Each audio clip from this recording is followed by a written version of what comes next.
Hello and welcome everyone to our music streaming consumption study for Pandora Music. My name is Jeremy Castle, I'm Matt Yard. Chloe. Lisa. and now we're going to get into our agenda for the night. We're going to start with an overview of the presentation, then move on to the purpose of the study, methods and procedure, hypothesis, statistical findings, recommendations, and finish with our conclusion. So we started off by conducting some secondary research to get a background of the streaming industry as a whole. And you can see that revenue for the music streaming industry in the US has been growing pretty steadily since 2016. And in 2019, it reached $4.3 billion. And if you look at the chart on the right, you can see that accounts for about 80% of the entire music industry revenue from 2019. And this number is expected to continue to rise, which just shows that there's a lot of opportunity for Pandora to expand their customer base and grow their market share. So first of all, our research purpose mainly is to understand the music consumption habits of the young people from 18 to 24 years old. And we also want to figure out how Pandora can attract more customers to help the company grow and to be more successful. Therefore, our team has come up with two research questions. The first question we have is, what does music mean to individuals between 18 to 24 years old? Since music lovers tend to be younger and shows a higher representation among audience, that's why we want to only target to this specific age group. And our second research question is, what are the important attributes when choosing a platform and staying with it? As we also want to understand what listeners value the most when it's come to choosing a music platform. Now let's move on to the method and procedures of how we set up this project. The first method was literature review. So we conducted a background research and then we found Pandora's strengths, weaknesses, opportunities, and threats. The next process we did was in-depth interviews. So we did 4 interviews and each interview lasted from 45 to 60 minutes. And then our last method we did was online survey. We collected data from online questionnaires and we used the SPSS platform to analyze the data. So the survey consisted of about 199 respondents. It was nearly half male and half female. There are slightly more males, accounting for about 54%. And all of the respondents were between the ages of 18 to 24, the majority being 22 years old or younger. So this matches the market segment that Pandora is trying to reach. So we believe the data collected from this sample should give us a pretty good representation of the demographic as a whole. Research question 1, what does music mean to individuals between the ages 18 and 24? So we found that for the first hypothesis we have is music plays an important role in everyday life for all individuals. Some of them are very passionate about music and would like to go in that path. Music is also a great motivator and always put them in a positive mood whenever music is around them. I would say that without music, their lives would not be entertained, but rather dull. So to get a better idea of what music means to this age group, we wanted to understand their day-to-day listening habits. So from the chart on the right, you can see that almost all the respondents reported that they use some sort of music streaming service. And we also found that nearly half of the respondents listen to music for between 1 and 2 hours a day, and 28% listen to music 3 to 4 hours a day. So people in this age range spend a lot of time listening to music, and most of them are getting that from streaming services. So these are just some quotes related to listening behavior that we gathered from our in-depth interviews. Every single interviewee mentioned that they listen to music daily. And the most popular times that they listen to music were commuting to class or work, while studying or hanging out with friends. For example, Andrew Fraioli is an undergrad student here at Suffolk, and he said that when he's hanging out with friends, they're always listening to music, and that a good chunk of his day is spent listening to music. So again, this just gives you an idea of how important music can be to people within this demographic. Research question 2. What are the important features people look for when using a platform and staying with it? So we found that the most important features that people look in for music is personalization, sharing playlists, and social media. Before we get into the features, I'd like to touch on some background information regarding the importance of staying with a platform. This graph shows how likely Pandora, Spotify, and Apple Music users would be to switch to another platform.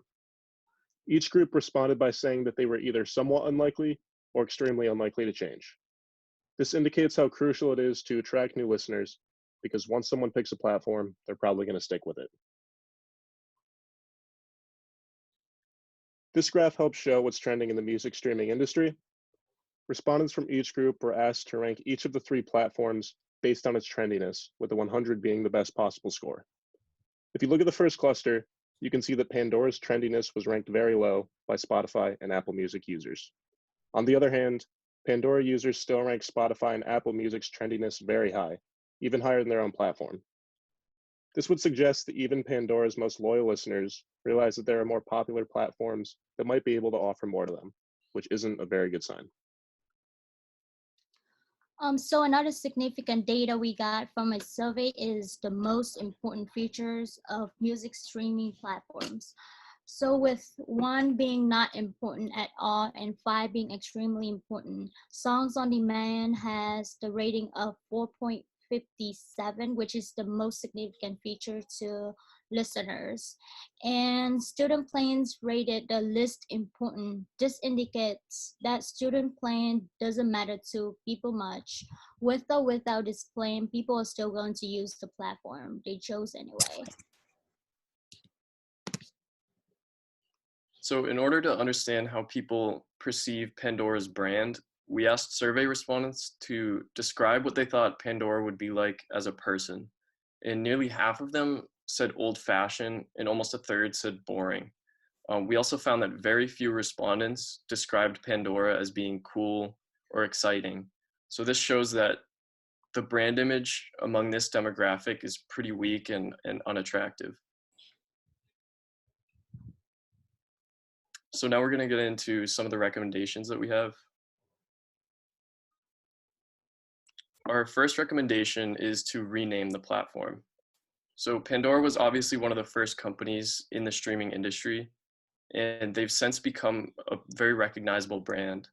But even though they've been adding new features and updating their platform over time, they're still being viewed as old-fashioned and boring, which suggests that people are still associating them with being a radio station, which is what the brand was built on. And it can be pretty difficult to change the overall perception of a brand, especially when it's been around for so long. So our suggestion is to rename the platform to something else. This would give the company a chance to get a fresh start and create an entirely new image for the brand. We don't think that the company as a whole should be renaming, but should consider just renaming the product itself. And even including a tagline like "Powered by Pandora" underneath the new name could help improve the company image overall by associating it with a new and exciting brand. Our second recommendation is to focus on promoting features.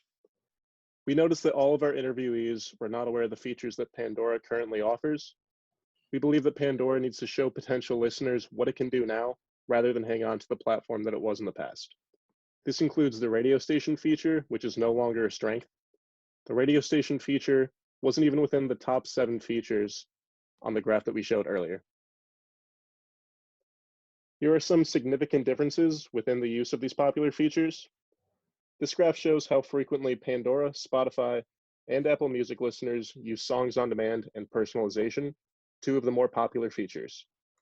You can see that Spotify listeners and Apple Music listeners use these features much more often than Pandora listeners, So these are at least two areas where Pandora can focus on more promotion. So another recommendation we have for Pandora is we suggest to focus more on the personalization feature, which allows users to personalize the content based on whatever their preference that will fit their lifestyles. Based on the data, so on the survey data, 90% of people said the ease of use on the app was very important to them. Therefore, we believe that most people don't like to use an app that is too complex or unfamiliar to use. On the level of familiarity, we only received 20% of Pandora users said they were extremely familiar with the service, whereas Spotify has nearly 70%. That's a huge difference compared to Spotify. So we believe adding the personalized feature will be designed to help people engage in the service more because they can organize their own content. And that way they get more familiar with the service. The personalization feature also has another advantage of bringing users on the internet together by allowing people to personalize their content. People will have the opportunity to share their music content to their loved ones. This feature will help Pandora to boost the marketing itself through its users. So our final recommendation involves making it easy for users to switch platforms. The first few recommendations we offered involved giving individuals a reason to switch by creating an attractive brand. And we definitely think this is important, but we also think it's just as important to make switching as easy as possible. As Jeremy talked about earlier, from the survey, we gathered that individuals are pretty loyal to their streaming service and they're unlikely to switch. And based off of our in-depth interviews, we learned that a big reason for this is that most people have spent a long time building playlists and personalizing their experience with other platforms. So this can make switching a hassle because it would mean they have to recreate all those playlists and start fresh.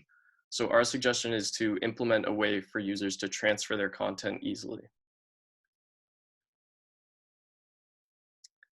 So we did some secondary research to find out if this would actually even be possible. And we came across a few companies that do offer this service.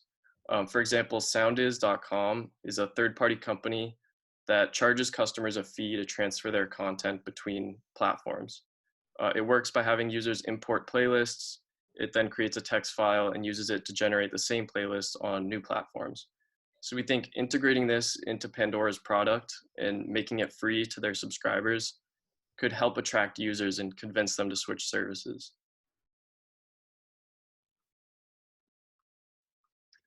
In conclusion, we found that Pandora's trendiness, popularity, and overall image is not the best in the eyes of 18 to 24-year-old listeners. We've recommended that you enhance the brand's image by renaming, focus on promoting the popular features of music streaming platforms, and implement a smooth transition process between these platforms. We understand how difficult it can be to attract younger listeners in this industry, especially when they're so loyal to their preferred platforms. But the music streaming industry is rapidly growing, and it's become apparent that Pandora needs to make some changes fast. We believe that if you take our recommendations into consideration, it will have the best possible impact on Pandora. Thank you for your time, and we'd be glad to answer any of your questions.